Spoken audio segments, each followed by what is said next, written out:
Good morning and welcome to another Ministry Minute with Pastor T. Look here, this morning I'm talking about stop crying over who God rejected. I am in the New Living Translation Bible.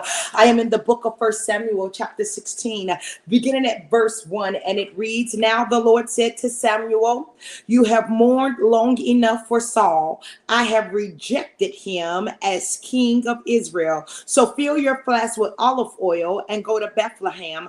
Find a man named Jesse who lives there, for I have selected one of his sons to be my king." Amen. Look here. Now, here it is. Samuel was mourning Saul because Saul sinned against the Lord. And the Lord said, "I'm done with Saul. You you have done some things. You have lost your kingdom." And so here it is. He told Samuel, "Look here, go over to Jesse's house. I'm gonna anoint one of his sons." He says, "You've been mourning long enough. Get up from here and go do the work that I have for you to do." And many of us are mourning people that God have rejected. We ain't got to be rude to them. We ain't got to be nasty to them. But our season with them is over because God has lifted his hand off them. And we're mourning them. And we're trying to hang on. And God is saying, "Look here, I've allowed you to mourn them. Now get up because I have a work for you to do."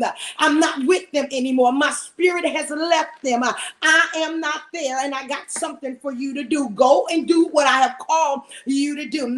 We better get up off our pity parties and stop crying over who God has rejected. And so many of us we are walking in disobedience because we're still mourning and we're not working and being about our Father's business. Look at what Samuel said in verse 2. But Samuel asked, "How can I do that? If Saul hears about it, he will kill me." And so what we have to understand, Samuel, he wasn't trying to go against God. He just said, "God, you know who you got to be the king, and you know what he'll do to me if he hear about me going to anoint somebody else king." And the Lord said, "Don't you worry about that. I got Saul. You just go do what I told you to do." And many of us are afraid to step out and stop mourning the people because we know their reputation. We know their character. We counting up the cost of what it would mean to me if I leave them, what it would mean to me if I let them go. And God said, "Don't you worry about that. You just go do what I told you to do."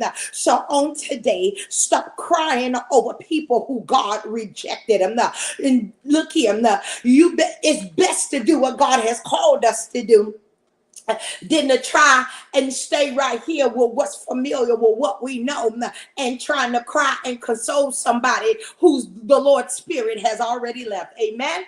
God bless you. I hope you've enjoyed this Ministry Minute, and if it be the Lord's will, I'll be back on tomorrow. You have yourself a blessed day.